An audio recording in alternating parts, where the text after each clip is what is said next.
মধ্যপ্রাচ্যের অস্থির কূটনৈতিক পরিস্থিতিতে নতুন করে উত্তেজনা সৃষ্টি করছে ইসরায়েলের সিদ্ধান্ত, যেখানে পশ্চিম তীরের রামাল্লায় ফিলিস্তিন প্রেসিডেন্ট মাহমুদ আব্বাসের সঙ্গে দেখা করার জন্য নির্ধারিত আরব পররাষ্ট্রমন্ত্রীদের একটি উচ্চ পর্যায়ের সফর বাতিল করে দিয়েছে নেতানিয়াহু। জর্ডানের পররাষ্ট্র মন্ত্রণালয় এক বিবৃতিতে জানায়, ইসরায়েলের এই সিদ্ধান্ত আন্তর্জাতিক আইনকে অবজ্ঞা করেছে এবং ফিলিস্তিনি জনগণ ও তাদের বৈধ নেতৃত্বের ওপর অব্যাহত অবরোধমূলক পদক্ষেপের অংশ।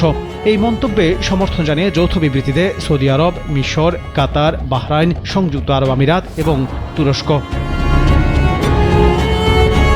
এই সফরের মূল উদ্দেশ্য ছিল ফিলিস্তিন কর্তৃপক্ষকে আন্তর্জাতিক সমর্থনের বার্তা দেয়া এবং গাজা যুদ্ধের প্রেক্ষাপটে পশ্চিম তীরের রাজনৈতিক স্থিতিশীলতা রক্ষা করা। সফরের নেতৃত্ব দেওয়ার কথা ছিল সৌদি পররাষ্ট্রমন্ত্রী প্রিন্স ফয়সাল বিন ফারহানের। এই সফর হতো 1967 সালে পশ্চিম তীর দখলের পর কোনো সৌদি পররাষ্ট্রমন্ত্রীর প্রথম রামাল্লা সফর। এই সফরে জর্ডান থেকে হেলিকপ্টারে করে মন্ত্রীদের রামাল্লায় পৌঁছানোর কথা ছিল। সফরটি সৌদি যুবরাজ মোহাম্মদ বিন সালমানের সরাসরি অনুমোদিত ছিল। এক আন্তর্জাতিক কূটনৈতিক বিশ্লেষক বলেন, এটি ছিল এক প্রতীকী পদক্ষেপ যা দেখাতে চেয়েছিল আরব বিশ্ব এখন আবারও ফিলিস্তিন ইস্যুতে ঐক্যবদ্ধ। এই ঈদে জামা জুতো অ্যাক্সেসরিজের ডিসকাউন্ট। ইসরায়েলের সফর রুখে দিয়ে জানায়, এই প্রতিনিধি দলের সফর আসলে ফিলিস্তিন রাষ্ট্র প্রতিষ্ঠার প্রচারমূলক কৌশল হিসেবে ব্যবহৃত হতো। ইসরায়েলের এক সিনিয়র কর্মকর্তা টাইম অফ ইসরায়েলকে বলেন, ইসরায়েল এমন কোনো পদক্ষেপে সহযোগিতা করবে না যা তাকে এবং তার নিরাপত্তাকে ক্ষতিগ্রস্ত করে।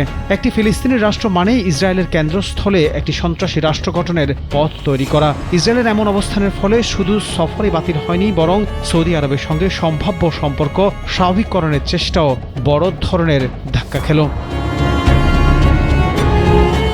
গাজা যুদ্ধের পর মধ্যপ্রাচ্যে ইসরায়েলের কূটনৈতিক সম্পর্কের ভাঙ্গন স্পষ্ট। বিশেষ করে সৌদি আরবের সঙ্গে নরমালাইজেশন চুক্তি নিয়ে যে আলোচনা চলছিল তা এখন আরও অনিশ্চয়তার মুখে পড়েছে। সৌদি কর্তৃপক্ষ বারবার বলেছে তারা ইসরায়েলের সঙ্গে চুক্তি করবে না যদি না ফিলিস্তিন রাষ্ট্র প্রতিষ্ঠার স্পষ্ট রোডম্যাপ দেওয়া হয়।